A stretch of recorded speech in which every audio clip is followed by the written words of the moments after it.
نہایت ہی واجب الاحترام میرے بزرگوں دوستوں بھائیوں،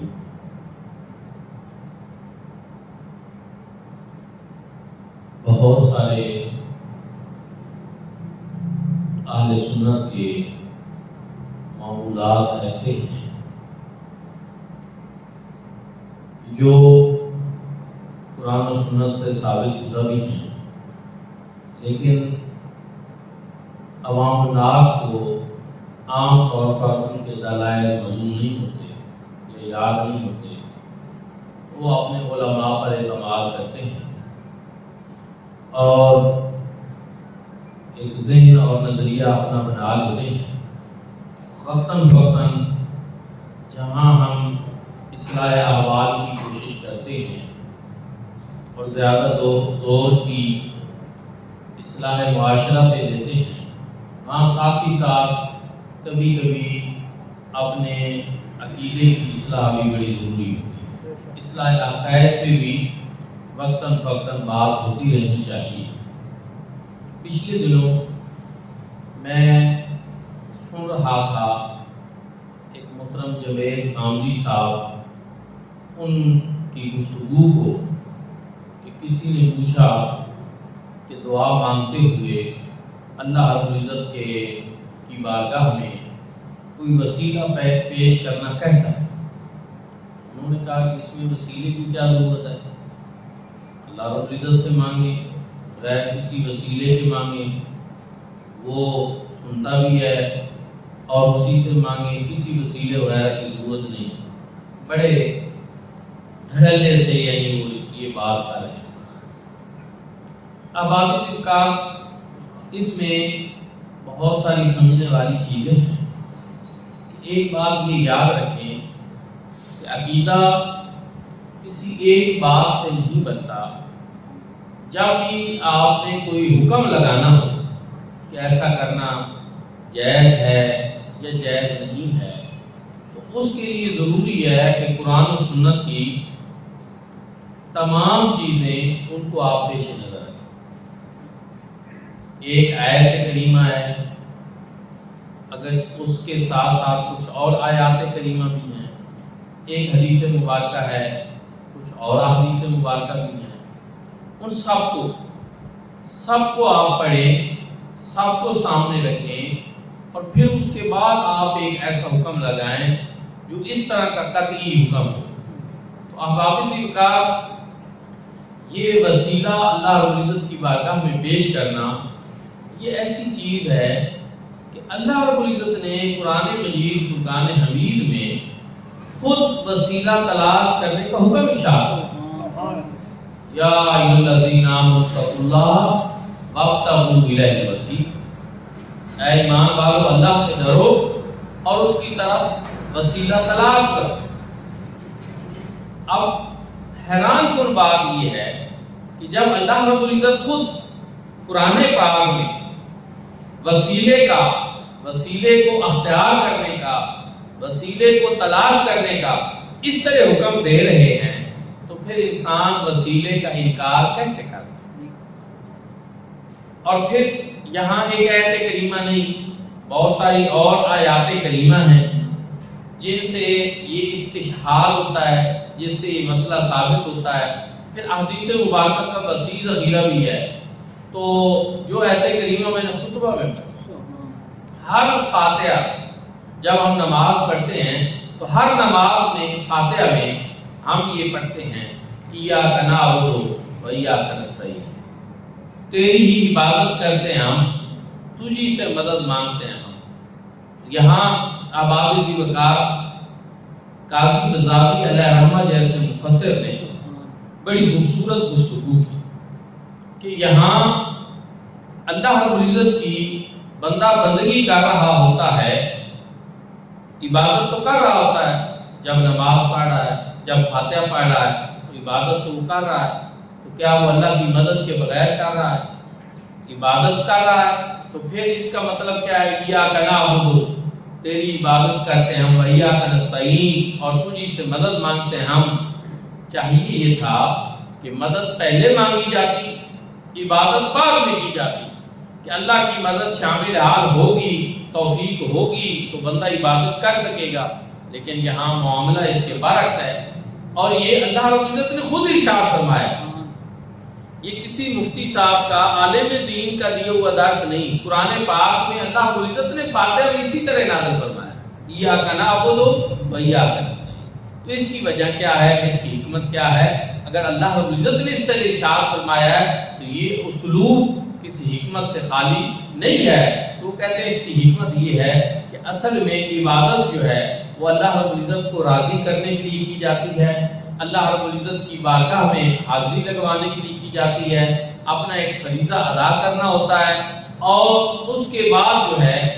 مدد جو ہے اللہ رب العزت کی بارگاہ سے مانگی جاتی ہے۔ تو عبادت پہلے اس لیے کی جاتی ہے تاکہ جو مدد مانگنا ہے وہ ایک دعا کی صورت ہے، اور اس دعا سے پہلے اگر اللہ رب العزت کی بارگاہ میں کچھ عبادت کر کے وسیلہ پیش کر لیا جائے تو پھر دعا جو ہے وہ قبول ہو جاتی ہے۔ عبادت کا وسیلہ پیش کر کے جو دعا مانگی جائے وہ اللہ رب العزت کی بارگاہ میں قبول ہوتی ہے۔ غور کریں آپ اس کے اوپر کہ یہاں عبادت کا وسیلہ کرنے کا بتایا جا رہا ہے، مفسرین کرام بتا رہے ہیں کہ یہ ایاک نعبد اس لیے پہلے ہے کہ ایاک نستعین جو ہے اس سے پہلے عبادت کا وسیلہ اللہ کی بارگاہ میں پیش کیا جائے، تاکہ اس کی وجہ سے اللہ رب العزت جو ہے وہ تمہاری عبادات کو دیکھتے ہوئے تمہاری دعاؤں کو بھی قبول کرے۔ احباب ذکر، یہاں ایک سوال یہ پیدا ہوتا ہے کہ عبادات میں کیا ہے؟ ذکر اذکار بھی عبادت ہے،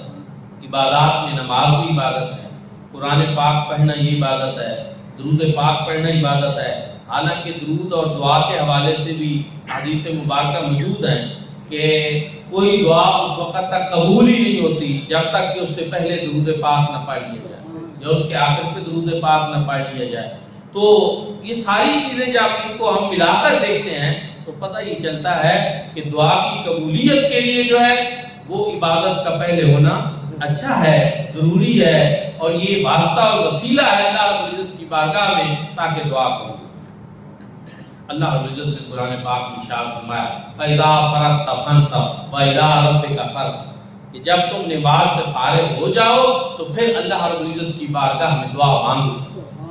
اب یہاں بھی یہی ہے کہ نماز پڑھ چکے ہو، تم نے ایک کوشش کی ہے، ایک کاوش کی ہے، اللہ کی بارگاہ میں تم نے قیام کیا ہے، رکوع کیا ہے، سجود کیا ہے، تشہد بیٹھے ہو، تم نے ایک عبادت کر لی ہے، تو اب یہ بات درست نہیں ہے کہ اتنا کچھ کرنے کے بعد تم ایسے ہی منہ اٹھا کر اب مسجد سے چلے جاؤ یا ایسے ہی چلے جاؤ، نہیں، اب اللہ رب العزت کی بارگاہ سے کچھ مانگ لی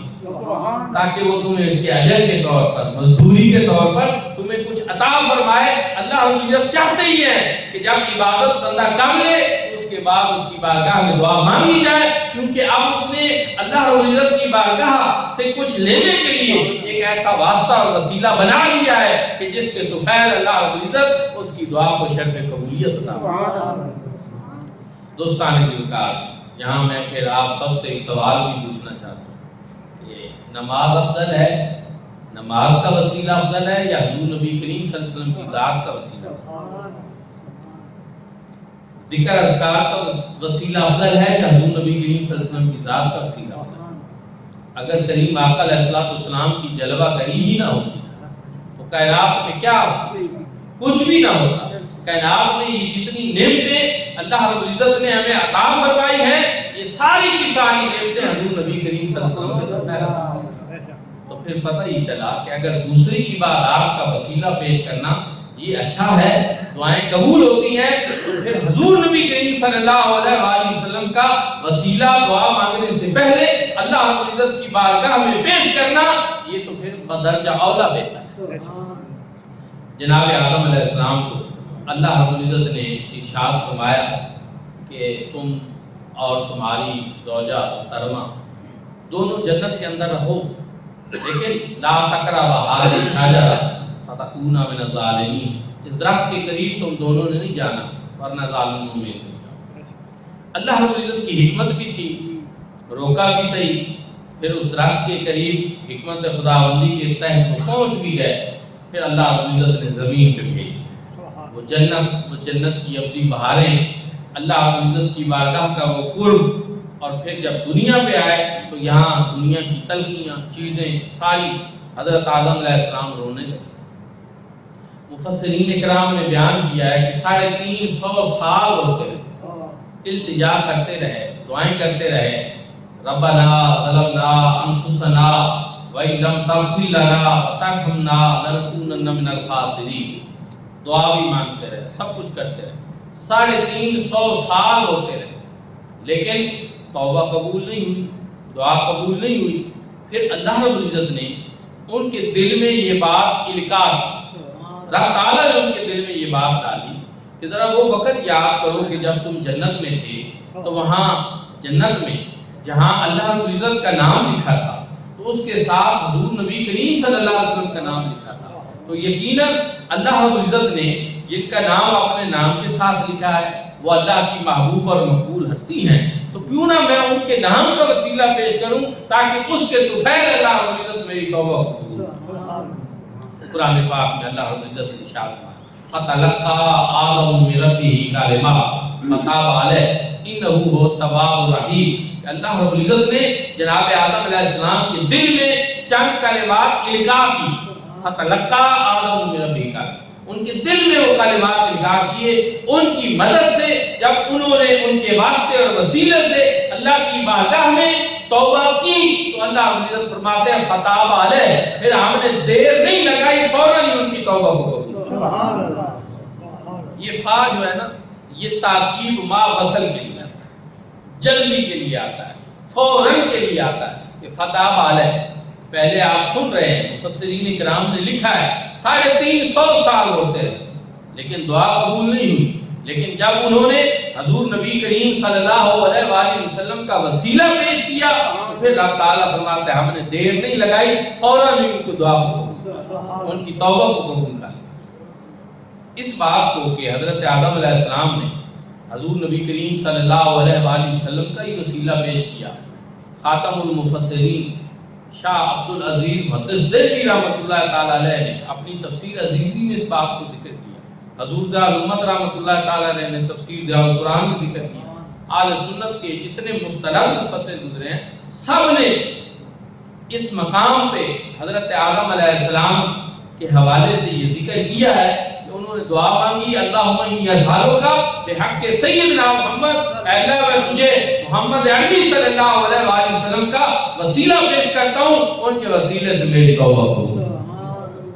پھر اللہ رب العزت فرماتے ہیں ہم نے دیر نہیں لگائی، ان کی توبہ کو فوراً قبول کیا۔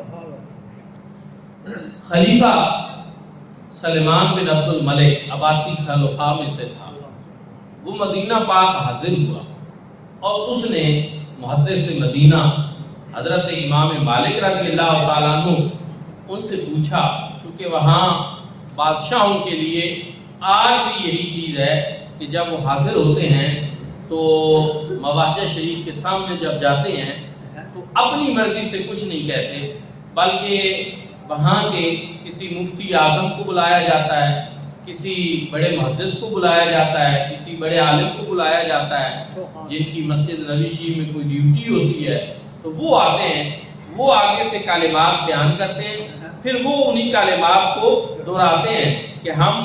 بہت بڑی ہستی کی بارگاہ میں آ گئے ہیں، تو ہم تو یہ دنیا کی چھوٹی موٹی بادشاہی رکھتے ہیں، وہ اللہ کے محبوب ہیں، تو ہمیں تو یہ پتہ ہی نہیں کہ ان کی بارگاہ میں کچھ عرض کرنے کے آداب کیسے ہیں، اس لیے ہمیں آداب سکھائے جائیں، ہمیں بتایا جائے کہ ہم نے عرض کیا کرنا ہے۔ تو اسی طرح آج بھی ہوتا ہے، بہت ساری یوٹیوب پہ اب تو ویڈیوز موجود ہیں کہ جب مختلف ممالک کے بادشاہ وہاں مواجہ شریف کے سامنے حاضر ہوتے ہیں تو پھر وہ ان سے پہلے پڑھاتے ہیں کہ آپ پڑھیں الصلاۃ والسلام علیک یا رسول اللہ وعلی آلک وصحبہ یا حبیب اللہ، اور پھر اس کے بعد ان کو کچھ دعائیں وغیرہ پڑھاتے ہیں۔ تو اسی طرح خلیفہ عباسی خلیفہ سلیمان بن عبد الملک نے امام مالک سے پوچھا کہ آپ مجھے بتائیں کہ اب میں یہاں حاضر ہو گیا ہوں، اب میں مکہ شریف کی طرف منہ کر کے بیت اللہ شریف کی طرف منہ کر کے دعا مانگوں یا حضور نبی کریم صلی اللہ علیہ وسلم کی طرف منہ کر کے دعا مانگوں؟ کیونکہ صورتحال یہ ہے کہ جب انسان مدینہ شریف میں ہوتا ہے، مواجہ شریف کی طرف رخ کرتا ہے، اس کی بالکل پیٹھ کے اوپر بیت اللہ شریف ہوتا ہے اور کچھ لوگ کہتے ہیں کہ جی آپ بیت اللہ شریف کی طرف منہ کر کے دعا کریں، اس کو پیٹھ نہیں ہونی چاہیے۔ اب بیت اللہ شریف کی طرف اگر رخ کریں تو پھر مواضع شریف کو پیٹھ ہوتی ہے۔ تو بادشاہ نے پوچھنا مناسب سمجھا کہ اب میں کیا کروں؟ تو امام مالک وہ ہستی ہیں جنہوں نے 30 سال مسجد نبی شریف میں بیٹھ کر حدیث پاک کا درس کیا، اور ایک مرتبہ حج کے لیے مدینہ شریف سے باہر تشریف لے گئے، ورنہ مدینہ شریف سے پوری زندگی باہر نہیں گئے۔ کیوں؟ اس لیے کہ یہ خواہش اور تمنا رکھتے تھے کہ اگر مجھے موت آئے گی تو کریم آقا کی شہر۔ دوستانی فکر وہ امام مالک جو ایک پوری فقہ کے امام ہیں، جیسے ہمارے امام اعظم ابو حنیفہ ہیں، وہ بھی مالکیوں کے اسی طرح امام ہیں۔ تو ان سے جب سلیمان بن عبد الملک نے پوچھا کہ آپ بتائیں کہ اب میں یہاں پہ کس طرف منہ کر کے دعا مانگوں، تو امام مالک نے جواب ارشاد فرمایا تم اس ہستی پاک کی طرح منہ کر کے دعا مانگو، انہو وسیلتک و وسیلت ابیک آدم، جو تیرے بھی وسیلہ ہیں اور تیرے باپ جناب آدم علیہ السلام کے لیے بھی۔ اب ان کا کہنے کا مطلب کیا تھا کہ جناب آدم علیہ السلام کی توبہ بھی جن کی وسیلہ سے قبول ہوئی تھی، تم آج بھی انہی کی بارگاہ کا وسیلہ اللہ کی بارگاہ میں۔ اس لیے حضور نبی کریم صلی اللہ علیہ وآلہ وسلم کی بارگاہ کا واسطہ اور وسیلہ پیش کرنا یہ ایسا عمل ہے جو اللہ رب العزت کو بڑا پسندیدہ ہے۔ قرآن پاک میں اللہ رب العزت نے ارشاد فرمایا وَلَوْ أَنَّهُمْ إِذْ ظَلَمُوا أَنفُسَهُمْ جَاءُوكَ، محبوب اگر یہ اپنی جانوں پر ظلم کر بیٹھیں، جاؤکا تو یہ آپ کی بارگاہ میں آتا۔ مکہ شریف اللہ کا گھر ہے، بیت اللہ شریف ہے، وہاں رب تعالیٰ کی انوار و تجلیات برستی ہیں، وہاں پر رب تعالیٰ کی انوار و تجلیات برستی ہیں، اور اللہ کا گھر موجود ہے، اور پھر وہاں اور بہت سارے محبوب مقامات ہیں کہ صفا و مروہ شاعرہ میں سے ہیں، مقام ابراہیم موجود ہے، وہاں پہ تو بہت ساری ایسی چیزیں ہیں، گنہگار ہے، اس نے اپنی بخشش اور مغفرت کرانی ہے۔ اللہ رب العزت فرماتے کہ بندہ میرا ہے، گنہگار ہے، اس کو میرے دروازے پہ آنا چاہیے، اور وہ بیت اللہ شریف میرا گھر ہے، وہاں آئے اور وہاں یہ توبہ کرے تو میں اس کی توبہ قبول کروں۔ لیکن اللہ رب العزت نے کیا ارشاد فرمایا؟ نہیں، وَلَوْ أَنَّهُمْ إِذْ ظَلَمُوا أَنفُسَهُمْ جَاءُوكَ، کہ اے محبوب اگر یہ اپنی جانوں پر ظلم کر بیٹھے تو یہ آپ کی بات ہے۔ پھر صرف ایسا نہیں کہ آ جائے، پھر آداب بھی بتایا، طریقہ بھی بتایا، کرنا کیا ہے، فَاسْتَغْفِرُوا اللَّهَ، پھر اللہ رب العزت سے معافی مانگو۔ اچھا، اللہ سے معافی مانگ لی، گناہ گار تھا، جرم کیا، نافرمانی اللہ کی تو معافی بھی اللہ سے مانگ لی، تو اب بات ختم؟ فرمایا نہیں، وَاسْتَغْفَرَ لَهُمُ الرَّسُولُ، اور میرا رسول بھی اس کے لیے استغفار کرے، سفارش کا ایک جملہ کہے، اس کی شفاعت کرے۔ اب نتیجہ کیا نکلے گا؟ فرمایا لَوَجَدُوا اللَّهَ تَوَّابًا رَحِيمًا۔ تو پھر یقیناً یہ لام تاکید ہے، یقیناً رب تعالیٰ کو بہت زیادہ توبہ قبول کرنے والا اور بہت زیادہ رحم کرنے والا۔ جب انداز یہ اپنائے گا کہ بارگاہ مصطفیٰ میں حاضر ہو، اللہ کی بارگاہ میں معافی مانگے، واسطہ اور وسیلہ حضور کا پیش کرے، حضور بھی اس کے لیے دعائے بخشش اور مغفرت فرما دے، تو پھر اس کا نتیجہ یہ ہے کہ اللہ رب العزت کی بارگاہ سے یقیناً اس کی توبہ بھی قبول ہو جائے گی، اور اللہ رب العزت کی طرف سے اس کے اوپر رحم بھی ہو جائے گا۔ دوستانی ذوالفقار، یہاں حضور زادمت رحمۃ اللہ تعالی علیہ اور دیگر مفسرین نے بھی لکھا کہ یہ سلسلہ جو ہے یہ حضور نبی کریم صلی اللہ علیہ وآلہ وسلم کی ظہری حیات کے ساتھ خاص نہیں، کہ صرف حضور صلی اللہ علیہ وسلم جب ظہری حیات کے ساتھ تھے تو ان کی بارگاہ میں حاضر ہوا جائے، لیکن اب وصال فرما گئے تو اب نہیں۔ فرمایا نہیں، یہاں ایک روایت ذکر کہ حضور نبی کریم صلی اللہ علیہ وآلہ وسلم کے وصال مبارک کو 3 دن ہو گئے۔ ایک عرابی آیا، وہ دور دراز سے آتے تھے، کمیونیکیشن کا اس طرح تو سلسلہ نہیں ہوتا تھا، تو ایک شخص آیا، اس نے حضرت مولا علی شیر خدا کرم اللہ وجہہ کی بارگاہ میں عرض کی کہ میں کریم آقا علیہ السلام کی بارگاہ میں حاضری دینا چاہتا ہوں۔ انہوں نے بتایا کہ حضور علیہ السلام کا تو وصال مبارک ہو گیا، اور وہ سامنے روضہ اقدس ہے، قبر مبارک ہے، اور وہاں حضور علیہ السلام تشریف فرما ہے، وہاں حاضری دے۔ اب وہ شخص وہاں پہ گیا، اس نے حضور نبی کریم صلی اللہ علیہ وسلم کی بارگاہ میں حاضری دی، قبر مبارک جو اس وقت ابھی کچی مٹی کی تھی اس کے اوپر اپنے آپ کو لٹا دی اور لوٹ پوٹ ہونے لگا، اور ساتھ ہی عرض کرتا ہے کہ اللہ کے محبوب کریم صلی اللہ علیہ وسلم ہم نے آپ کی زبان سے اللہ کا یہ ارشاد سنا تھا کہ وَلَوْ أَنَّهُمْ إِذْ ظَلَمُوا أَنفُسَهُمْ جَاءُوكَ کہ اگر اپنی جانوں پر ظلم کر بیٹھے تو یہ آپ کی بارگاہ میں آ جائے، مجھ سے بھی کوئی گناہ ہو گیا ہے، کوئی غلطی سرزد ہو گئی ہے، اب میں آپ کی بارگاہ میں آ گیا ہوں، آپ مجھے اللہ رب العزت کی بارگاہ سے معافی لے کر دیں۔ حضرت مولا علی شیر خدا اس روایت کو بیان کرنے والے وہ راوی وہ فرماتے ہیں کہ فنودی من القبر، سرکار کے روضہ مبارک سے یہ آواز آئی انہو قد غفر لہ، جا مغفرت کے طلبگار بن کر آنے والے اللہ رب العزت نے آپ کی بخشش اور مغفرت۔ تو میرے بھائی اور دوستو، بعد الوصال جنہوں نے حضور نبی کریم صلی اللہ علیہ وآلہ وسلم کا واسطہ اور وسیلہ اللہ رب العزت کی بارگاہ میں پیش کیا، اللہ رب العزت اس واسطے اور وسیلے کو قبول فرمایا۔ اللہ رب العزت کو یہ بات بڑی پسند ہے کہ اس کے محبوب اور اس کے مقبول بندوں کا واسطہ اور وسیلہ اس کی بارگاہ میں پیش کیا جائے۔ اللہ رب العزت اس کو پسند فرماتے ہیں، جیسا کہ میں نے عرض کیا ایاک نعبد و ایاک نستعین میں یہی ہے، عبادت کی بات پہلے کی اور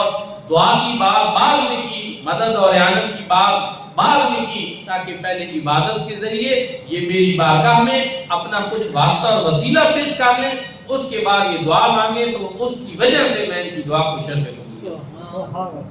پھر قاضی بزاوی علیہ رحمہ نے ایک اور نکتہ بھی بیان کیا ہے، انہوں نے کہا کہ اچھا جماعت کے ساتھ جب نماز پڑھی جا رہی ہو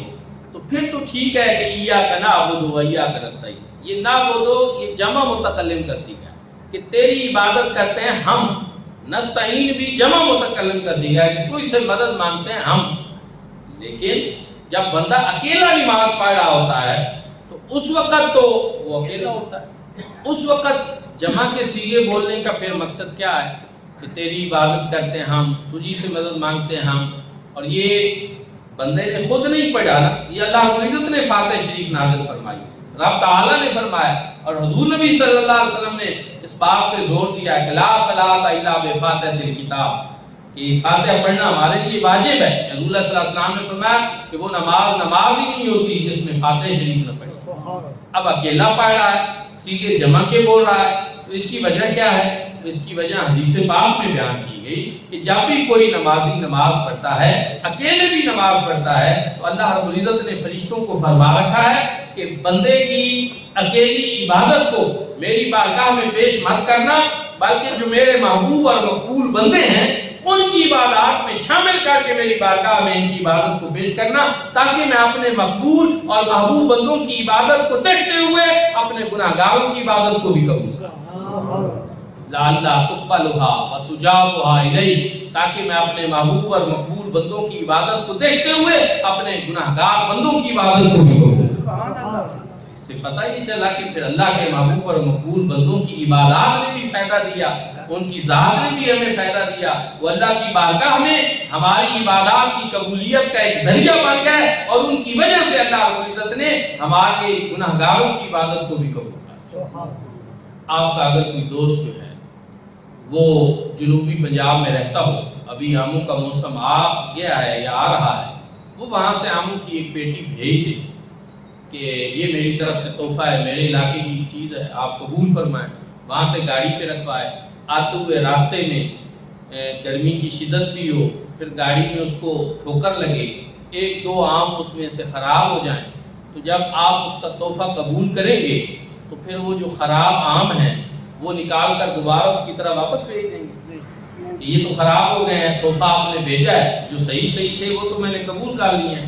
یہ خراب ہو گئے، یہ اب آپ واپس قبول فرمائیں۔ اگر کوئی شخص ایسا کرتا ہے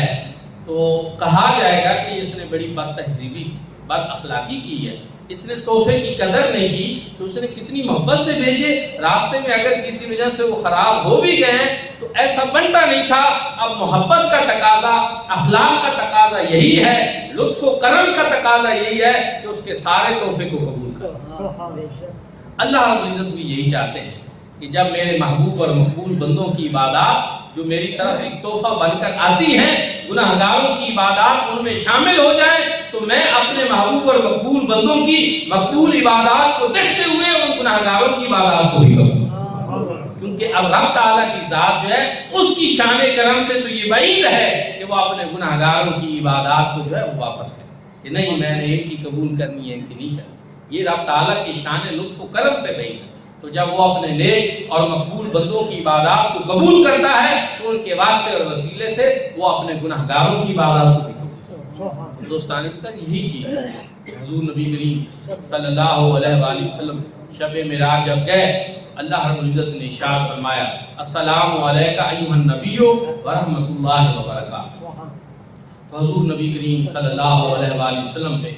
اللہ رب العزت نے جب یہ سلام بھیجا تو حضور نبی کریم صلی اللہ علیہ وآلہ وسلم نے جواباً کیا ارشاد سلام علینا وعلی عباد اللہ الصالحین. ہمارے اوپر بھی سلام اور جو صالحین ہیں ان کے اوپر بھی سلام. حضور نبی کریم صلی اللہ علیہ وآلہ وسلم نے السلام علینا فرما کر اپنے ساتھ اپنی امت کے گناہگاروں کو بھی شامل کیا. وعلی عباد اللہ الصالحین میں پھر نیکوکاروں کا الگ ذکر فرما. کیوں کہ حضور علیہ السلام کی شان رحمت نے اس بات کو پسند نہیں کیا کہ جو رحمتیں اور برکتیں اللہ رب العزت کی طرف سے مجھے حاصل ہو رہی ہیں وہ مجھے حاصل ہو اور میری امت کے صرف نیکوکاروں کو حاصل ہو. تو یہ شان کرم کا تقاضا نہیں بنتا. تو اللہ کی بارگاہ میں عرض کر دیا کہ وہ میری امت کے جو نیکوکار ہیں ان کے لیے تو ہوں ہی صحیح وہ سلامتیں اور برکتیں اور رحمتیں میری امت کے گناہگاروں کو بھی شامل. اب رب تعالیٰ نے یہ نہیں فرمایا کہ مئو آپ کی ایسی خواہش ہے تو ہم اس کو پورا نہیں کریں گے. اللہ رب العزت نے اس کو بھی پورا فرمایا. اور اسی لیے حضور نبی کریم صلی اللہ علیہ وسلم نے ارشاد فرمایا شفاعتی لأہل الکبائر من امتی کہ میری شفاعت تو میری امت کے کبیرہ گناہ کرنے والے. کیوں؟ اس لیے کہ صغیرہ والوں نے تو ویسے ہی بخشا جانا. اللہ رب العزت نے ان پہ تو ویسے ہی کرم کرنا ہے. جن کی بخشش اور مغفرت اللہ رب العزت نے کر دینی ہے تو پھر ان کے لیے الگ سے شفاعت کرنے کی ضرورت ہی کیا ہے. شفاعت کی ضرورت تو ان گناہگاروں کو ہے جن کے لیے پھر وہاں کوئی واسطہ اور وسیلہ نہیں ہوتا, جن کے پاس کچھ عبادات نہیں ہوں گی. کوئی ایسا ذریعہ نہیں بنے گا کہ وہ جنت کی ابدی بہاروں میں آئیں جہنم سے نکل کر. تو حضور علیہ السلام کی ذات پھر ان کے لیے میدان محشر میں بھی ایک واسطہ اور وسیلہ. اس لیے وہ جو اس دنیا میں بھی اللہ رب العزت سے جوڑنے کے لیے ایک واسطہ اور وسیلہ ہے, جو میدان حشر میں بھی ہماری شفاعت فرمانے والے ہیں اور اللہ کی بارگاہ میں ایک واسطہ اور وسیلہ ہے. تو ہمیں چاہیے کہ ہم آج بھی ان کے ساتھ اپنے تعلق کے غلامی کو اور مضبوط کریں, کیونکہ جو حضور نبی کریم صلی اللہ علیہ وآلہ وسلم سے اپنے تعلق کو مضبوط کرتا ہے اسی کا تعلق اللہ رب العزت کے ساتھ بھی مضبوط ہے. قُلْ إِن كُنتُمْ تُحِبُّونَ اللَّهَ فَاتَّبِعُونِي. اللہ رب العزت کی بارگاہ میں یہ دعا ہے کہ رب تعالی ہمیں اپنے عقائد اہل سنت جو ہیں ان کو سمجھنے کی اور ان پر عمل پیرا رہنے کی توفیق عطا فرمائے. آخر دعوانا